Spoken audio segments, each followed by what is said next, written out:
Muy buenos días, hermanos.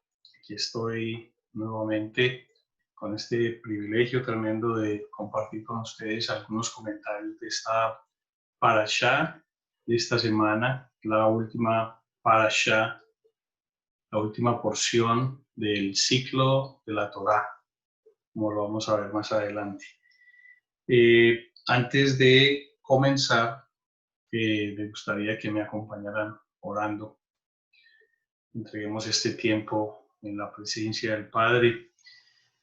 Amado Señor, te damos gracias, oh Señor, por revelarnos y reafirmarnos en nuestra identidad como tu pueblo, amado como Israel. Gracias, Señor, Dios de los cielos, por mostrarnos la grandeza, la maravillosa revelación de tu instrucción y nuestro compromiso para con ella, Señor. Te damos tantas gracias, Señor, por poner tu espíritu en nosotros, que nos permite entenderla, oh Señor, y vivirla.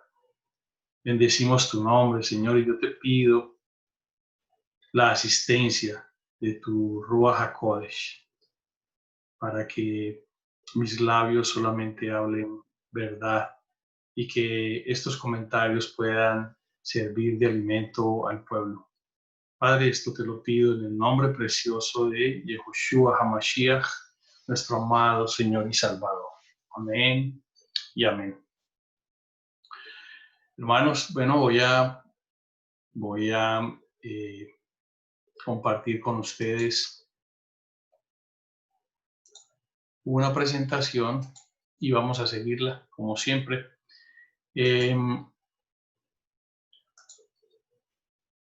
Aquí tenemos esta parashá que es la llamada parashá Besot Abraha. Besot Abraha significa y esta es la bendición. Está en las porciones de Barim 33.1, capítulo 33, versículo 1, al capítulo 24, versículo 12. Y como ya es costumbre, pues vamos a mirar algunos temas de contexto que nos sirvan para entender un poco mejor esta parashá. El primer tema es entender quién está hablando, a quiénes está hablando, dónde se encuentran ubicados y en qué tiempo se da esta acción. Primero que todo sabemos pues que quien habla es Moshe, les está hablando precisamente a las tribus, al pueblo en pleno, pero a las tribus también a nivel individual les está expresando una bendición. ¿Dónde están ubicados? Pues están ubicados en los llanos de Moab y están exactamente frente a la tierra prometida. ¿En qué tiempo? Pues estamos 40 años luego de haber salido de Egipto, ya como les digo, próximos a entrar a la tierra prometida. Moshe está expresando sus últimas palabras antes de entregar su vida, antes de morir. Y vemos aquí precisamente en Devarim 34.1, dice, subió Moshe de los campos de Moab al monte Nebo, a la cumbre del Pisga, que está enfrente de Jericó, y le mostró a Hashem toda la tierra de Galaad hasta Dan. Este es el escenario. Ya estamos situados en tiempo, espacio, quién habla y a quiénes le habla. Luego dice las bendiciones de Jacob versus las bendiciones de Moshe. Estas bendiciones que se mencionan aquí, bendiciones en Génesis 49, 1, 27, pues son las bendiciones que expresó Jacob también antes de morir a sus hijos y son obviamente también, al igual que estas, pues, de carácter profético, como vamos a ver en Devarim 33, 1 al 29, son las bendiciones expresadas por Moshe a cada una de las tribus a nivel individual. Y hay un complemento allí. De hecho, que la expresión, como lo vamos a ver, Besot, tiene relación con esto. Es como si fueran continuación unas o complemento unas de las otras. Luego dice aspecto profético de las bendiciones. Pues esto vemos que los verbos utilizados pues están en futuro. Quien habla, pues el título que recibe es hombre de Dios, y hombre de Dios como hombre que expresa profecía, hombre que habla con Dios y que recibe revelación acerca del pueblo. Y por supuesto que habla de eventos que aún no habían sucedido. Todo esto le da pues el toque profético de estas bendiciones y nos prepara para estar alertas en nuestra percepción, porque de nuevo estas expresiones encierran mucha información, las expresiones de estas bendiciones. Luego dice la grandeza de Moshe, bendiciendo a los hijos de Israel. Pues en Devarim 32, 51, vamos a leerlo acá. Devarim 32, 51 dice, Deuteronomio 32, 51 dice, por cuanto pecasteis contra mí en medio de los hijos de Israel, en las aguas de Meriba, de Cádiz, en el desierto de Zin, porque no me santificasteis en medio de los hijos de Israel. Y resulta que está hablando acerca de el pecado de Moshe por no santificar al Señor en medio de los hijos de Israel. Y entonces vemos que exactamente el pueblo fue el que ocasionó el pecado de Moshe, el que provocó ese pecado. Y ahora está Moshe próximo a entregar su vida, próximo a morir, y las últimas palabras que tiene para con el pueblo que le impidió entrar a la tierra prometida es palabras de bendición, palabras de bendición. Esto habla de la grandeza de este hombre. En el punto quinto dice, ¿por qué una bendición individual de las tribus? Y aquí es donde vemos la expresión Besot. Besot y esta. Y resulta que pues hay una correspondencia maravillosa entre la individualidad de las tribus y el colectivo. El éxito de la individualidad de las tribus pues repercute en el bienestar del colectivo. Y es algo tremendo. Lo vemos a través de toda la escritura. Esa atención especial que se pone tanto al individuo como al colectivo. Leyes que en un momento determinado fueron aplicadas de una manera drástica al individuo por proteger al colectivo, por ejemplarizar. En un momento determinado era más importante el ejemplarizar para el colectivo y crear, sentar un precedente y para esto pues sacrificar al individuo. Entonces, este balance es una cosa, es un concepto muy dominante a través de todas las escrituras y es importante llamar la atención sobre él. Luego dice el prólogo de las bendiciones. Y entonces ese prólogo pues está en los primeros versículos del capítulo. Habla de que Hashem vino de Sinai, o del Sinaí, y de Seir les esclareció. Seir sabemos que es Edom, o sea, es esa región que está un poco al sur del Mar Salado, resplandeció desde el monte de Parán, Parán estando situado un poco al norte del monte Sinaí. Y dice que vino entre entre 10 millares de santos. Está hablando de Hashem, que se manifestó con la ley de fuego a su mano derecha. Dice que él vino con miríades de ángeles y que se presentó con fuego. Esa fue eh, es la expresión que usa aquí para describir la manifestación que hubo en el Sinaí cuando fue entregada la Torá. Y, y es importante rescatar un poco esto porque algunas veces nos falta un poco de respeto y de reverencia para con Abba, para con el Padre.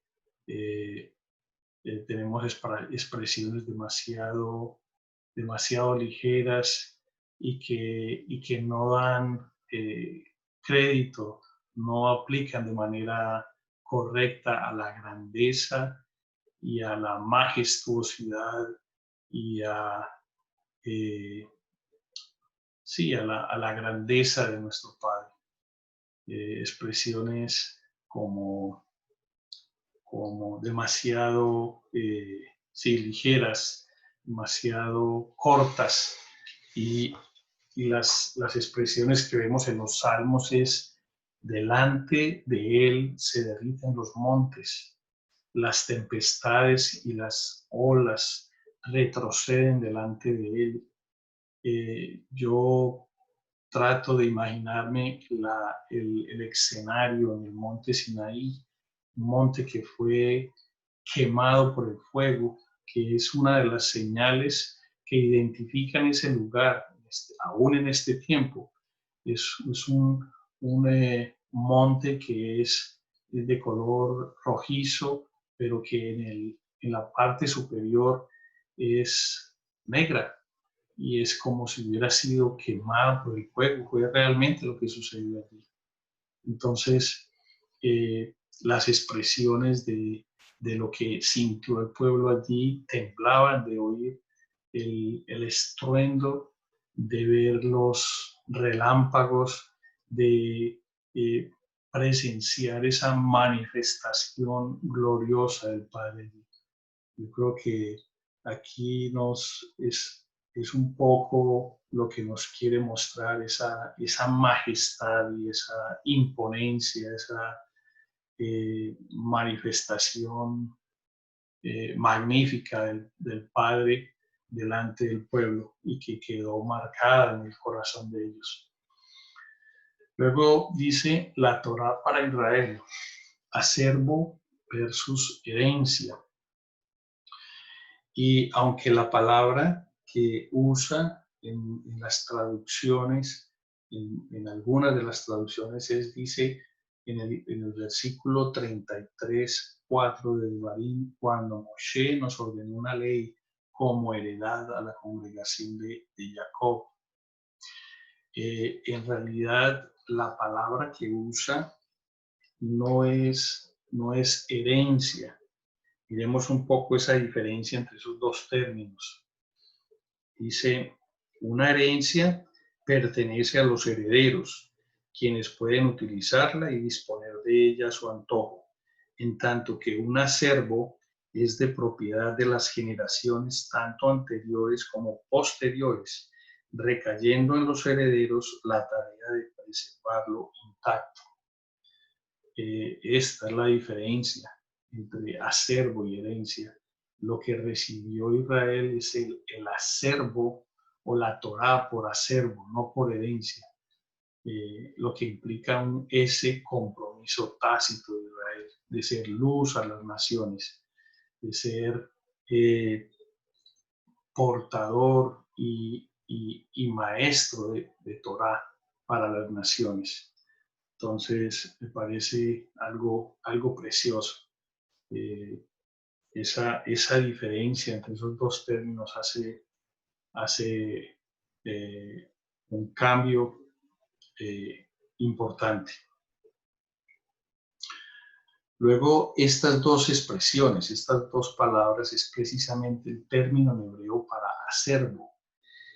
La palabra que se encuentra realmente en la escritura es la primera, morashá, morashá como acervo.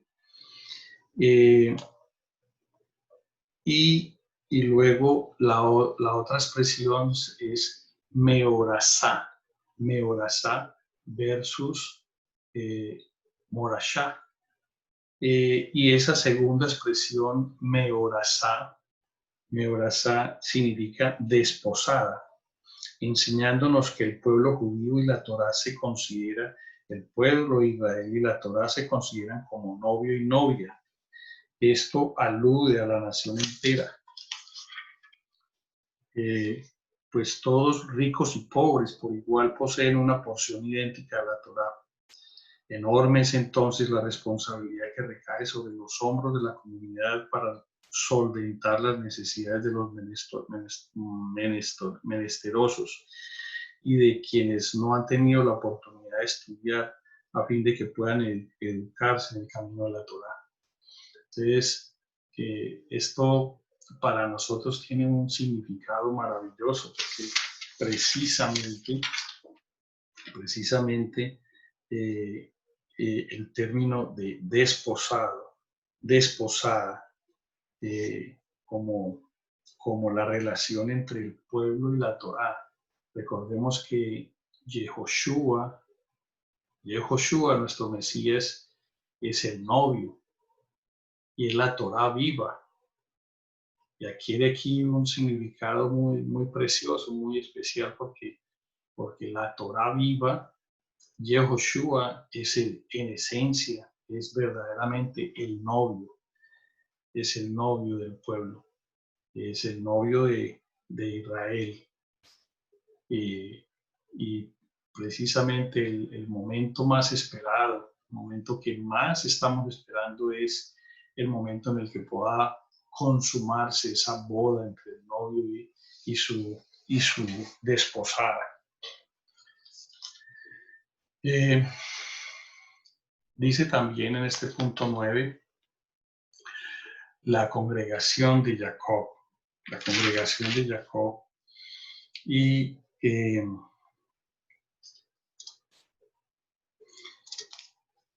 dice, la Torá es el patrimonio no solo de quienes nacen de padres, o sea, no solamente de los descendientes directos, sino también de toda alma que se une al pueblo de Israel y acepta la Torá. Acepta la Torá acepta a Yehoshua como Salvador. Y luego, ya salvo por gracia, salvo por la voluntad soberana del Padre, por un llamado sobrenatural, se dispone a actuar como hijo. Entonces aquí vemos en la congregación de Jacob la universalidad de la Torá. No es una posesión de unos pocos, es la instrucción que reúne a todo el pueblo, pero como fue la promesa del Padre, que en la simiente de Abraham serían benditas todas las familias de la tierra, pues así la congregación de Jacob, pueblo de Israel, pues toca a todas las familias de la tierra. Y la Torá es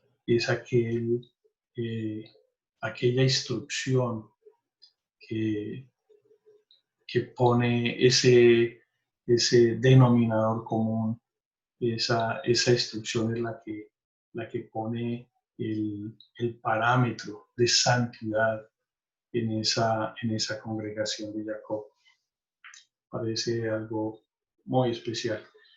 Luego está esta expresión que la vemos en esta porción, en el versículo 33:5, que es Yeshurun.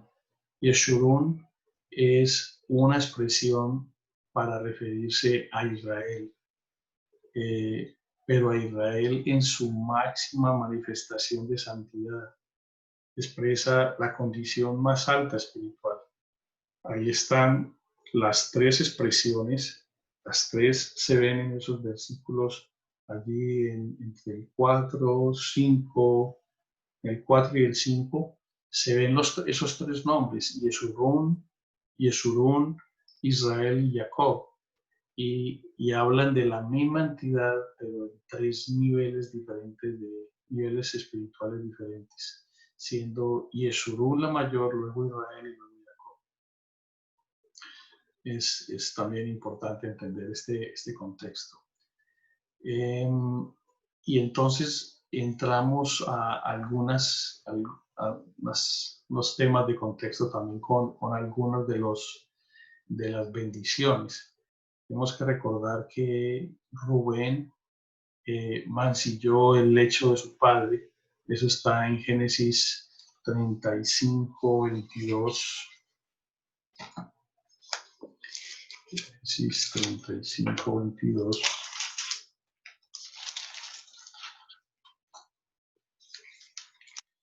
Dice: aconteció que cuando moraba Israel en aquella tierra, fue Rubén y durmió con Bilha, la concubina de su padre, lo cual llegó a saber Israel.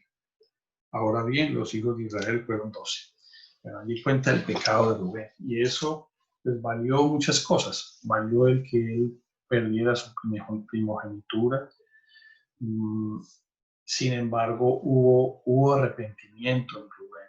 Hubo arrepentimiento en Rubén, y luego, aunque efectivamente el derecho de primogenitura pues recae sobre José, en cabeza de Efraín y Manasés, Rubén adquiere su territorio y de nuevo tiene su mención en esta bendición.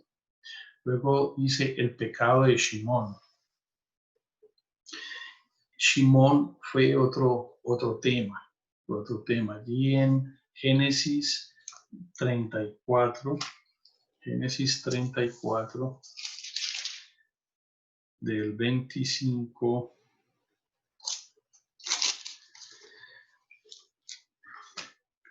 Génesis 34,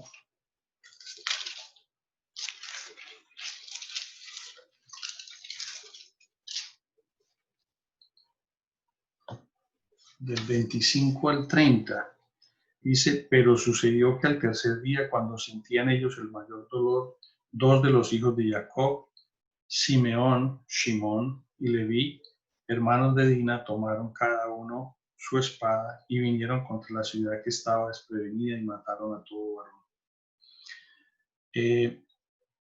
Expresa ese pecado de gran violencia practicada por Shimón y por Leví, cuando en el caso de la violación de Dina, su hermana, pues ellos la vengaron, matando a los varones de Shechem.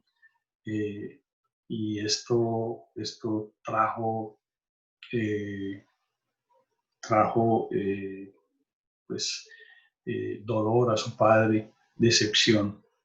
Y en Números 25, Números 25:3 dice: así acudió el pueblo a Baal Peor, y el furor de Hashem se encendió contra Israel.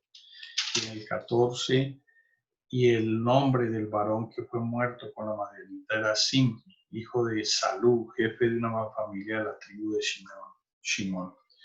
Y esto habla del episodio de las mujeres de Moab que tentaron a los hijos de Israel. Y los que cayeron allí, en su mayoría, fueron miembros de esta tribu de Shimón.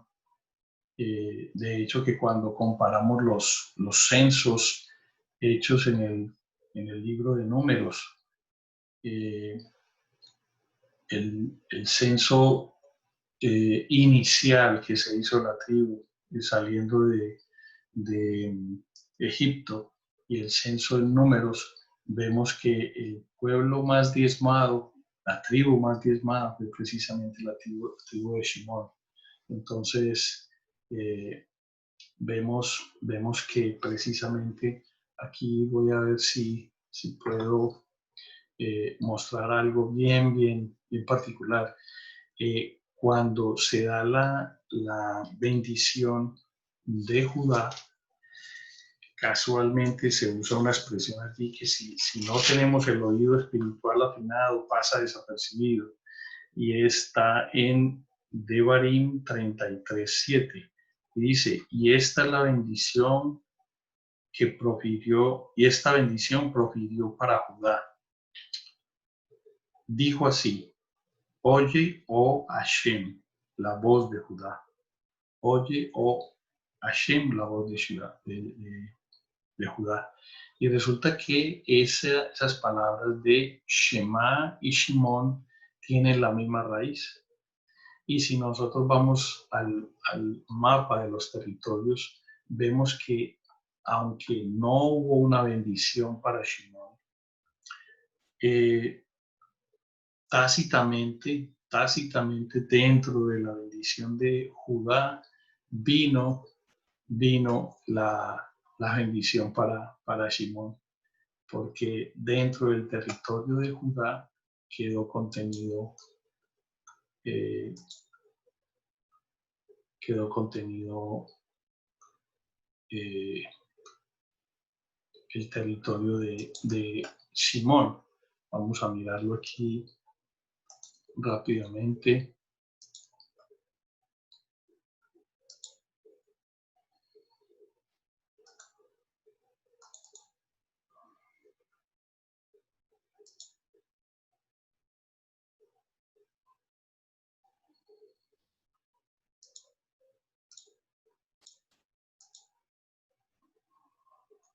Ok.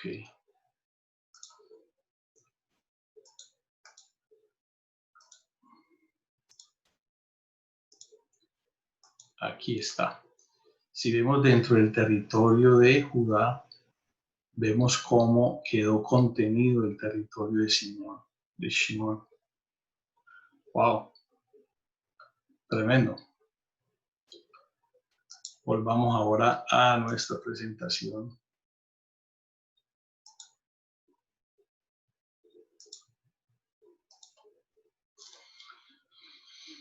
Entonces, aunque Rubén mostró arrepentimiento, el pecado la tribu de Shimón no fue tan evidente en ellos. Y fue una tierra bien diezmada, una tribu bien diezmada, como vimos en la distribución de los territorios. Pues allí se ve claramente el sacrificio del territorio de Shimón, que quedó prácticamente contenido dentro del territorio de Judá. Luego dice, los méritos de Benjamín. Y resulta que este Benjamín nació en Tierra Santa, fue el único de todos que nació en Tierra Santa. Por supuesto, no participó en la venta de Joseph, y consoló a Jacob en su vejez. Y esto le valió el, el, los méritos para tener la bendición que vamos a ver más adelante.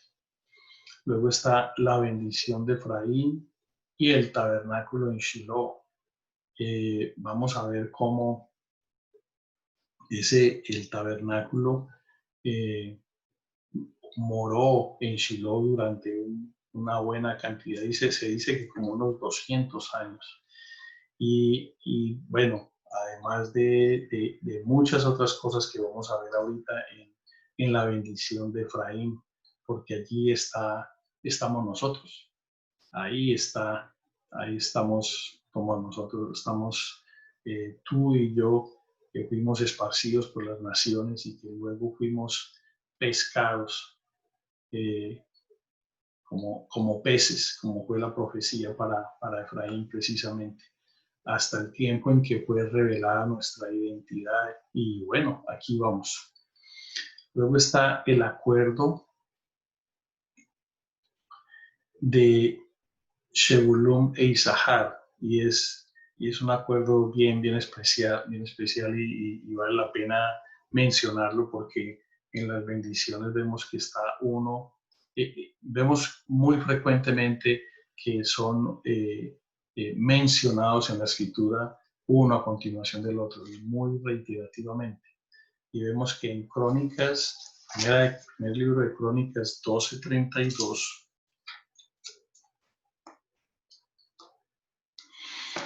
en el libro de Crónicas 12:32, dice: de los hijos de Isaacar, 200 principales, entendidos en los tiempos, y que sabían lo que Israel debía hacer, cuyo dicho seguían todos sus hermanos. ¿Y a qué refiere esto? Resulta que Zebulún, esa tribu, era una tribu de comerciantes, eran unos comerciantes muy hábiles, e hicieron acuerdo con los hijos de Isahar, porque mientras que Zebulún trabajaba y conseguía los recursos, pues aportaba para que Isahar pudiera dedicarse a indagar, a incursionar en la Torá y en el discernimiento de los tiempos. Entonces, pues ese acuerdo fue muy especial porque provocó grandes resultados. Como vemos aquí, de Isahar salieron 200 principales, 200 hombres, se dice 200 hombres pertenecientes al Sanedrín, y esto gracias a ese acuerdo. Una tribu trabajaba y sostenía para que la otra pudiera dedicarse a los asuntos del estudio, y es algo bien especial. Luego dice: Asher moje en aceite su pie. Y esto es un modismo en hebreo que tiene que ver con la gran prosperidad de Asher. Se dice que de hecho en esta tierra había gran cantidad de aceitunas, pero en general hace referencia a una gran prosperidad, a una gran prosperidad. Entonces, luego vuelvo a mostrar acá, quiero mostrar nuevamente la geografía de la tierra para que tengamos en mente un poco esa distribución. Miremos acá la ubicación de cada tribu. Vemos que por ejemplo, en medio de Benjamín está Jerusalén. Por supuesto, dentro de Jerusalén, el monte y los templos. Los templos quedaban en territorio de Benjamín. El territorio de Judá, bien amplio, muy amplio el territorio de Judá. El territorio de Efraín y Manasés, un territorio de gran riqueza por la fertilidad de esas tierras. Estamos, miren, aquí al lado y lado del río Jordán, y este territorio de Efraín, de gran fertilidad y mucha riqueza. Luego aquí el matrimonio que veíamos de Zabulón e Isaacar, esa cercanía que les permitió hacer ese acuerdo maravilloso. El territorio de Asher, veámoslo aquí, ese territorio pues de tremenda riqueza. el territorio de Rubén,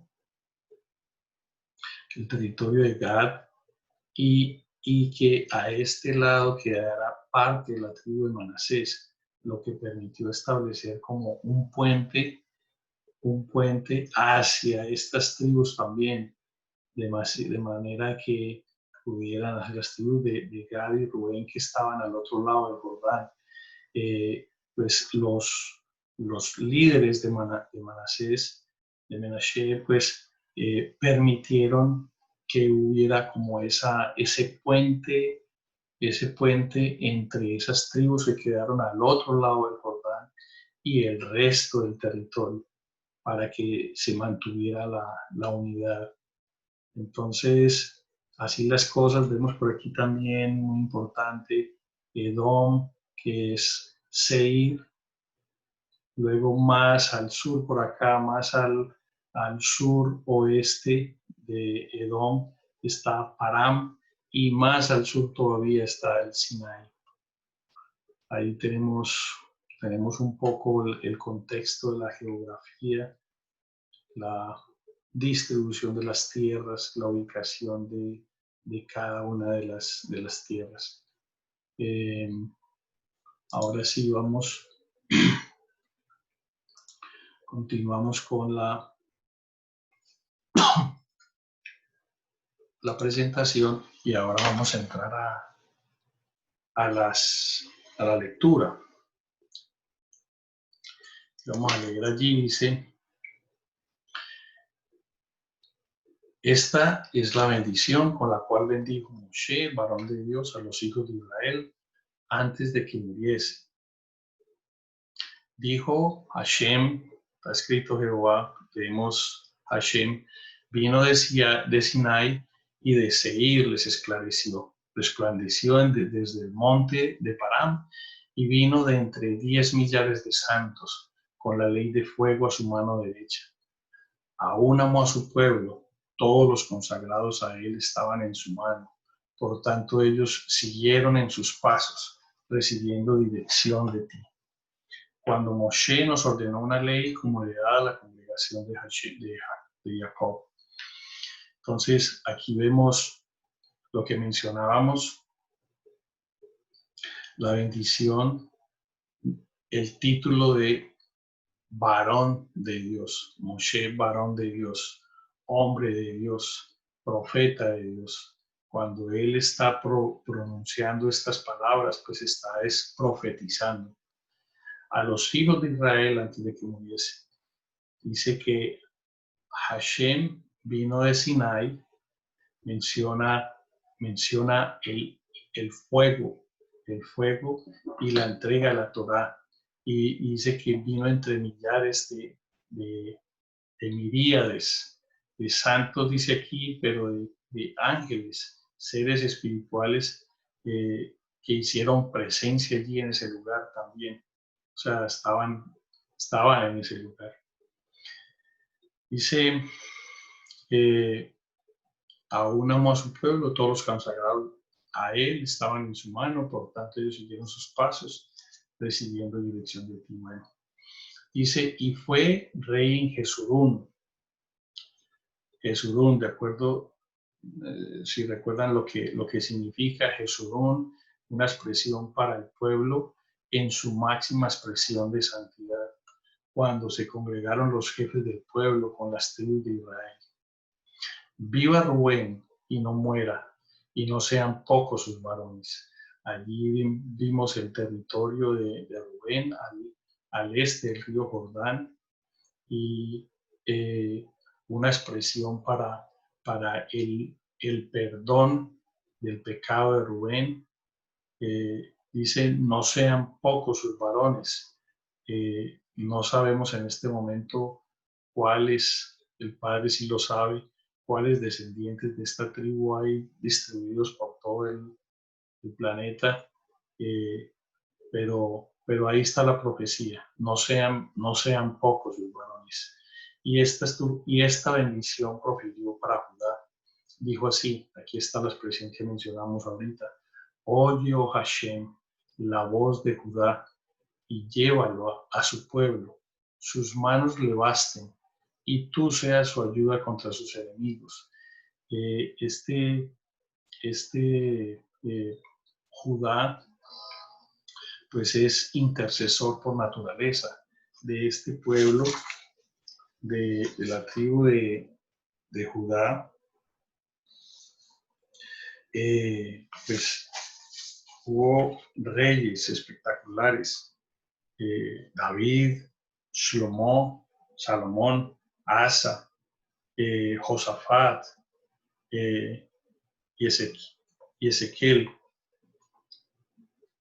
Ezequías, reyes que en su momento, en momentos críticos de la historia de su mandato, se postraron y lograron victorias espirituales maravillosas.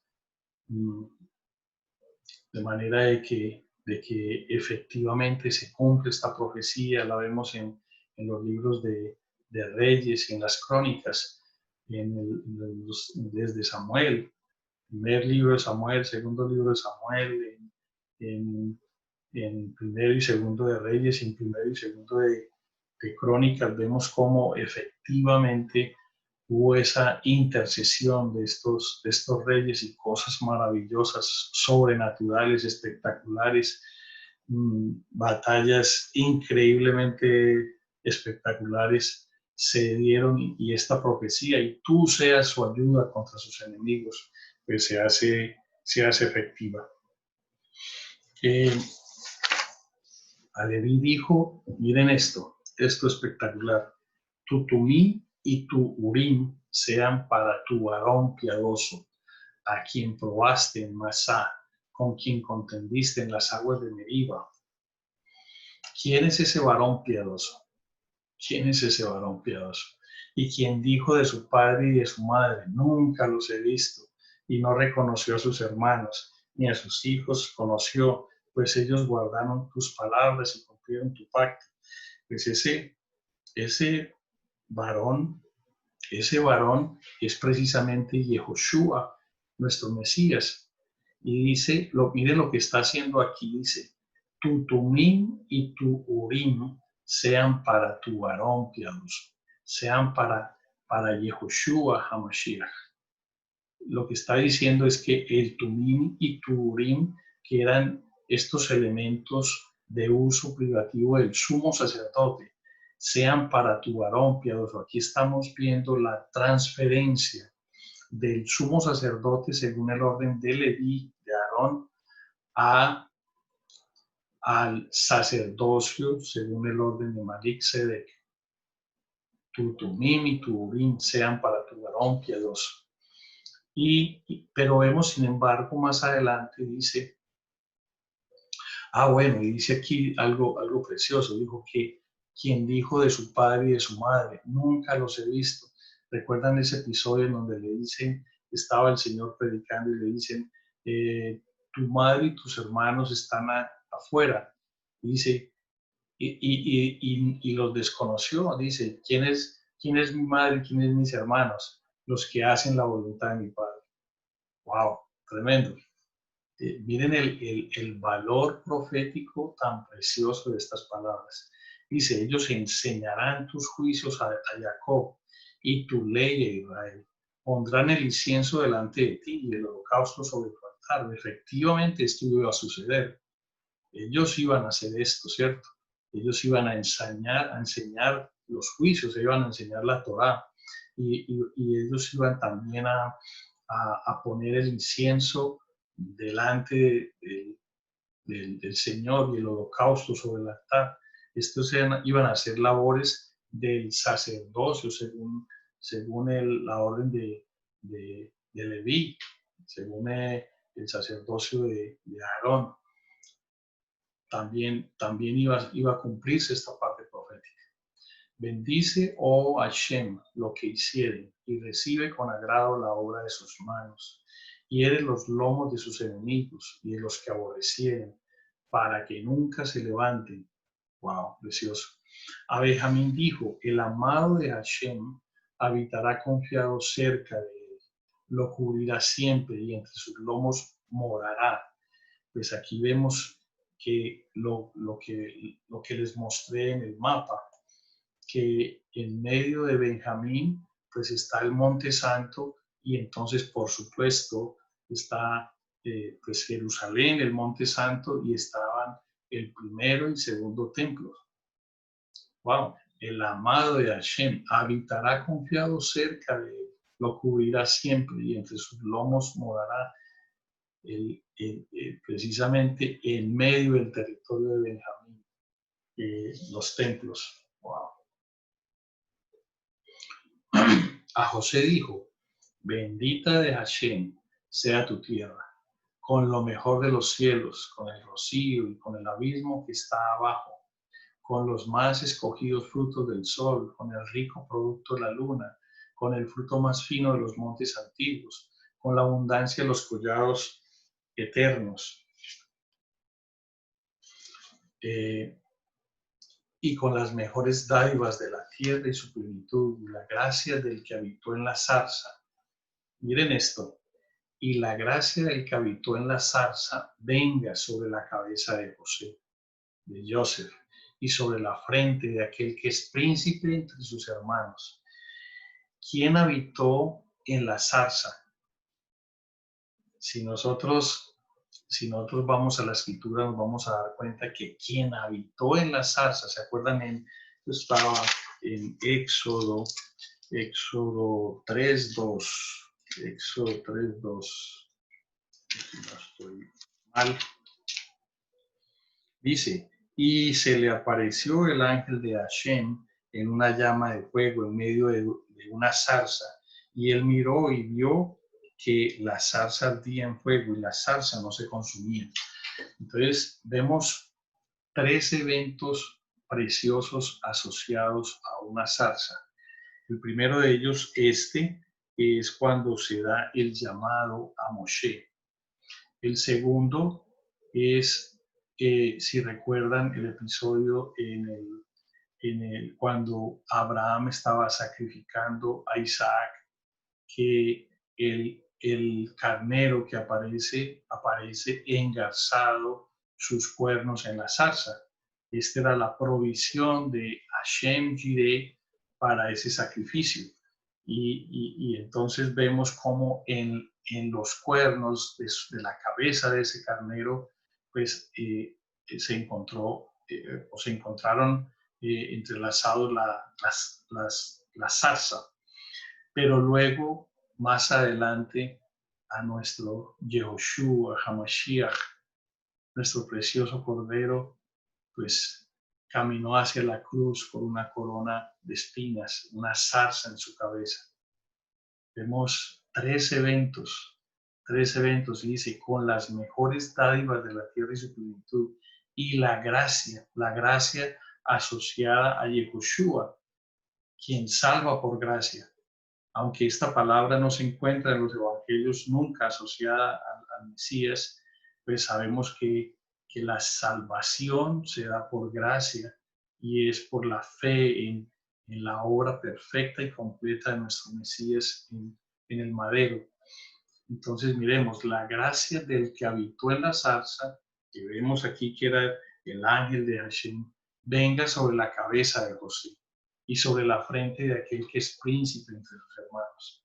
Sobre Efraín, pues vemos que un término para Israel, el reino del norte, y también Efraín, pues es la definición de las 10 tribus que fueron esparcidas, que fueron eh, eh, expulsadas de la tierra y sí, esparcidas por todo el territorio, el mundo conocido de aquella época, y de ahí en adelante, imagínense con el mestizaje y con la distribución de los pueblos, pues encontramos que estas 10 tribus permearon todas las familias de la tierra.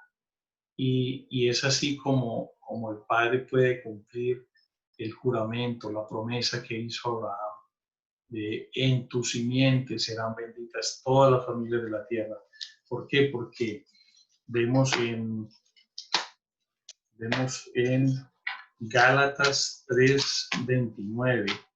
Gálatas 3:29, vemos cómo gracias a esta profecía dice,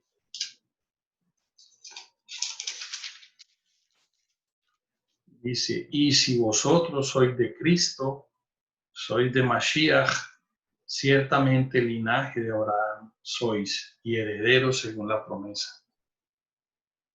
Wow, tremendo, tremendo, tremendo. Como el primogénito de su toro es su gloria, y sus astas como astas de búfalo. Con ellas acorneará a los pueblos, juntos hasta los fines de la tierra. Ellos son los 10 millares de Efraín, y ellos son los millares de Manasés. Aquí está la profecía acerca de la multitud de estas tribus. Recordemos que, de nuevo, siempre cuando hablamos de Efraín estamos hablando de las 10 tribus. ¿Por qué? Porque en ese reino del norte la capital quedó precisamente en Samaria, dentro del territorio de Efraín. Entonces, es una de las maneras como podemos llamar también esas 10 tribus perdidas de la casa de Israel, que luego como fue la profecía en la bendición de Jacob para Efraín, dice que pescarían como peces. Así ha sido, y aquí la expresión es, y sus astas como astas de búfalo, con ellas acorneará a los pueblos juntos hasta los fines de la tierra. Es la manera como iba a ser permeadas todas las familias de la tierra, y luego pescados con el evangelio de salvación. A Zabulón dijo, alégrate, Zabulón, cuando salieres, y tú Isaacar en sus tiendas. Entonces vemos aquí esa simbiosis de Zabulón e Isaacar. Zabulón el negociante, Isaacar el estudioso de la Torá y de los tiempos, que aconsejaba a sus hermanos y todos hacían lo que ellos decían, porque había gran sabiduría y gran conocimiento en ellos. Llamarán a los pueblos a su monte, allí sacrificarán sacrificios de justicia. ¿Se acuerdan los 200 de Isaacar? 200 hombres que aplicaban juicio en el Sanedrín, por lo cual chuparán la abundancia de los mares y los tesoros escondidos de la arena. Esta era la parte de Zabulón, ¿cierto? Los negociantes, los que patrocinaban a Isaacar para que pudiera dedicarse enteramente al estudio de la palabra y el discernimiento de los tiempos. Dice, Agad dijo, bendito el que hizo ensanchar a Agad, como león reposa y arrebata brazo y testa. Luego dice, escoge lo mejor de la tierra para sí, porque allí le fue reservada la porción del legislador. Y vino en la delantera del pueblo. Con Israel ejecutó los mandatos y los justos decretos de Hashem. Y esto está, dice, este comentario que me gusta, dice, Gad recibió su territorio en el lado este del río Jardén, junto a Rubén y la media tribu de Menashe. Este territorio estaba sufriendo la amenaza constante de las invasiones enemigas. Por esta causa, Gad necesitaba una bendición especial para poder resistir. Este texto muestra que él era tan poderoso que podía cortar tanto el brazo como la cabeza de su enemigo en un solo golpe. Además, la tribu de Gad recibió la honra de estar en la primera fila durante la conquista de la tierra, junto con Yehoshua. Esto está en Deuteronomio 3. Adán dijo, Dan es cachorro de león, que salta desde Basán. Las tribus que son comparadas como león son aquellas que tendrán el territorio como fronteras junto a los enemigos, pero Dan es mencionado como un pequeño cachorro de león. Necesitaba una ayuda especial por parte del Eterno para poder resistir al enemigo. Neftalí, saciado de favores y lleno de la bendición de Hashem, posee el occidente y el sur. Neftalí dice que recibió su porción junto al mar de Kineret, el mar de Galilea. Allí tendría muchas riquezas por la pesca. Además, el valle del Galil es conocido por sus buenos frutos. Los que hemos estado allí podemos dar fe de eso. Y una riqueza y una abundancia espectacular por la fertilidad de esa tierra. Y dice, y Asher dijo, bendito sobre los hijos sea Asher, sea el amado de sus hermanos, y moje en aceite su pie. Ahí está la expresión que mencionaba como de gran riqueza.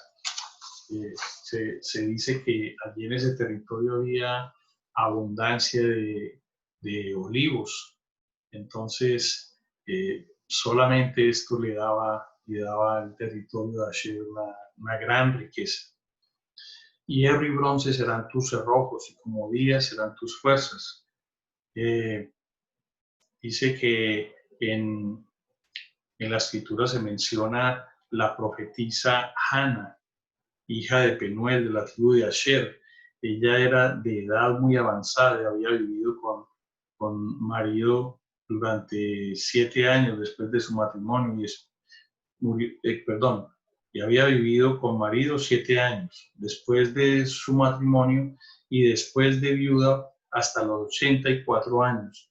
Nunca se alejaba del templo sirviendo de noche y día, ayunos y oraciones, con ayunos y oraciones. Y llegando ella en ese preciso momento, daba gracias a Dios y hablaba de él a todos los que esperaban alrededor a la redención de Jerusalén.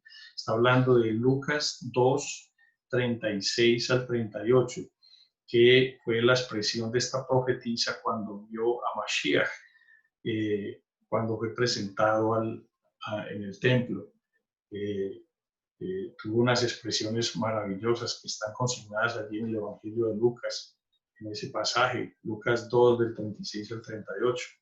Y esta mujer era una mujer de avanzada edad y era precisamente de la tribu de Asher. Luego dice, no hay como el Dios de Jeshurun, quien cabalga sobre los cielos para tu ayuda y sobre las nubes con su grandeza. Vuelve la expresión de Jeshurun y encontramos este nombre que de nuevo, como mencionábamos, representa la expresión más alta del estadio espiritual del pueblo. El eterno Dios es tu refugio y acá abajo los brazos eternos. Él echó delante de ti al enemigo y dijo, destruye. E Israel habitaba confiado. La fuente de Jacob habitará sola en tierra de grano y de vino. También sus cielos destilarán rocío. Habla de la prosperidad del pueblo. Bienaventurado tú, oh Israel, ¿quién como tú, pueblo salvo por Hashem, escudo de tu socorro y espada de tu triunfo? Así que tus enemigos serán humillados y tú hollarás sobre sus alturas. Vemos que aún en este momento los enemigos de Israel son por todas partes y por más de que han golpeado o tratado de golpear al pueblo, pues es protegido de manera sobrenatural. Si vemos los testimonios de la formación del Estado de Israel, si vemos los testimonios acerca de la guerra de los 6 días, podemos ver unos testimonios poderosos, poderosísimos, eventos sobrenaturales de protección para el pueblo. Si vemos ahorita se habla pues de la bóveda de acero, que es el sistema de protección antimisiles de Israel, pero quienes han mirado la operación y la manera como este sistema actúa, pues dicen que los misiles son disparados los cohetes pues son disparados en número extremadamente numeroso y que no hay ningún sistema que pudiera pues interceptar esa cantidad de cohetes en la forma que son disparados. Dice que parecen estallar en el cielo. No se sabe por qué mecanismo. Se dice pues que pareciera como si fueran ángeles deteniendo o explotando esos cohetes en el aire. Y es de pronto esta expresión, esta profecía de protección sobrenatural para con el pueblo. Luego dice aquí, subió el capítulo 34, subió Moisés de los campos de Moab al norte, Nebo, a la cumbre de Pisga, que está enfrente de Jericó, y le mostró a Hashem toda la tierra de Galaad hasta Dan. Aquí está todo Neftalí, la tierra de Efraín y de Manasés, toda la tierra de Judá hasta el mar occidental. Me gustaría aquí el Negev, la llanura, la vega de Jericó, ciudad de las palmeras hasta Zoar. Y le dijo, voy a pararte un momentico aquí, voy a volver a compartir el mapa para que veamos qué fue lo que pudo ver Moshe. Se supone que aquí en este punto, aquí en este lugar, está el monte Nebo. Y desde aquí el Padre le permitió ver a Moshe todos los territorios circundantes hasta donde le llegaba la vista, todo lo que podía divisar de la tierra prometida. Le permitió ver desde esa altura todo ese territorio. Hemos estado ahí en el Monte Nebo y efectivamente la vista es maravillosa, es espectacular y en un día claro se puede ver bien adentro de la tierra prometida. Este fue el territorio que le permitió ver el Padre a Moshe.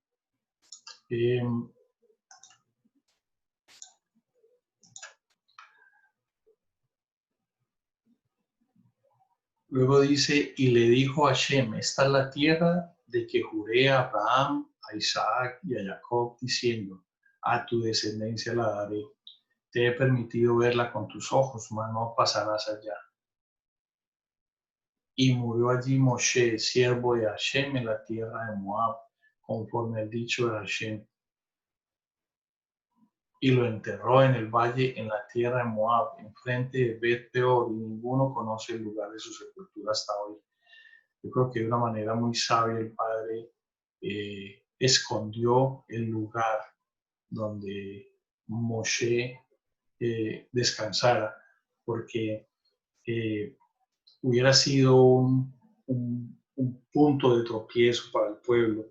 Hubieran buscado ese lugar, hubieran caído en idolatría, porque de hecho que así ha sido, así sucede en el momento con las sepulturas de algunos ilustres de Israel. De manera de que después de esa batalla que en el libro de Judas, versículo 9, creo que es, vamos a buscarlo, Judas 9, donde dice que dice,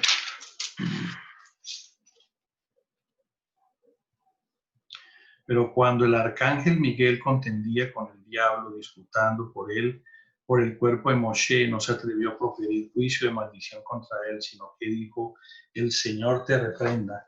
Y aquí lo que dice es que después de esa batalla por el cuerpo de Moshe, dice que y lo enterró en el valle. O sea, el Señor mismo enterró a Moshe.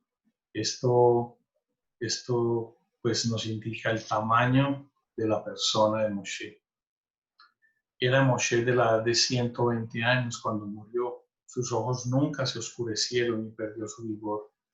Este eh, explica un poco ese anhelo por entrar a la tierra prometida, porque eh, fue en tantas ocasiones que él pidió al Padre, déjame entrar, y el Padre tuvo que reprenderlo, decirle, no me vuelvas a mencionar ese asunto, que no vas a entrar, no vas a entrar. Y yo, como lo he expresado en otras ocasiones, siento en mi corazón que más que una severidad acerca del pecado de Moshe, me parece que en esa simetría de la escritura maravillosa que maneja el Padre, puedo ver que de la misma manera que Yehoshua, hijo de Nun, entró al pueblo, a la tierra prometida, de esa misma manera Yehoshua, Hamashiach, entrará al pueblo, a la tierra prometida. Si hubiera sido Moshe quien hubiera entrado, pues realmente, pues él simplemente hubiera entrado porque estaba en avanzada, y lo que se seguía de allí eran batallas severas, eran batallas muy, muy cruentas de conquista. Entonces, como fue perfecto, fue perfecto. Moshe llegó, vio la tierra, descansó, y quien toma la batuta allí es Yehoshua, hijo de Nun, que toma el pueblo, es empoderado por el Señor y entra el pueblo a la tierra prometida y conquista y destruye la tierra. Y lloraron los hijos de Israel a Moshe en los campos de Moab 30 días, y así se cumplieron los días del lloro y el luto de Moshe. Y Josué, hijo de Nun, fue lleno del espíritu de sabiduría, porque Moshe había puesto sus manos sobre él. Y los hijos de Israel le obedecieron e hicieron como Hashem mandó a Moshe. Aquí hay ese aspecto importante de la imposición de las manos. Sabemos que la imposición de manos, pues, tiene varios efectos. Una es el empoderamiento, la entrega de una investidura, pero también recuerden que cuando se hacían los sacrificios de expiación, las manos se ponían sobre la cabeza de la víctima, y los pecados eran transferidos a esa víctima. De manera de que tenemos que tener cuidado sobre a quién imponemos y de quién nos dejamos imponer manos. Y nunca más se levantó profeta en Israel como Moshe, a quien haya conocido a Hashem cara a cara. Moshe fue conocido cara a cara por Hashem. Y obviamente estamos hablando de profetas, seres humanos. Esto excluye obviamente a nuestro Yehoshua HaMashiach, quien es la imagen visible del Elohim invisible, quien es en quien descansa toda la plenitud de la deidad. Entonces, acerca del cual precisamente se expresa Moshe expresó que vendría un profeta como él, y que a él debíamos oír. Se refería precisamente a nuestro Mesías. Nadie como él en todas las señales y prodigios de Hashem le envió a hacer en tierra de Egipto, a Faraón y a todos. Nadie como él en todas las señales y prodigios que Hashem le envió a hacer en tierra de Egipto, a Faraón y a todos sus siervos y a toda su tierra. Las señales que se dieron, su proceder, su humildad, su intercesión, su mansedumbre. Realmente ningún otro profeta se iguala a él. Y en el gran poder y en los hechos grandiosos y terribles que Moshe hizo a la vista de todo Israel. Aquí vemos los tremendos méritos de ese hombre llamado Moshe, toda su obra, toda su acompañamiento al pueblo, su intercesión, su enseñanza, su ejemplo, maravilloso ejemplo de esta persona. Hasta aquí pues está la parashá, los comentarios de esta parashá Beshot Habraha, y esta es la bendición. Y con esto termina este ciclo de la Torá. Precisamente esto es lo que significa el Simchat Torah, que es el ciclo completo de la Torá, termina con esta parashá. Y entonces, cada vez que se termina un libro, pues hay una expresión preciosa. Dice, Hashak, Hashak, Benit Hasek. Sé fuerte y que nos fortalezcamos. Ese es como un grito de exhortación, y me parece que hace referencia a ese sé fuerte y que nos fortalezcamos. Me parece que hace referencia a una exhortación a la obediencia, a la instrucción. Nada que nos fortalezca más que la obediencia, que la humilde obediencia a la instrucción. De manera, hermanos, que hasta aquí los comentarios de la parashá de esta semana. Tengan ustedes un feliz comienzo de la fiesta de Sukkot. Shabbat Shalom, y que, bueno, esta tarde seamos muy edificados con la parte profética de esta fiesta maravillosa, fiesta de los tabernáculos, que tiene ese valor profético tan espectacular. Que el Padre los guarde. De nuevo, Shabbat Shalom, y que terminen de pasar un día espectacular. Hasta aquí los comentarios de la parashá.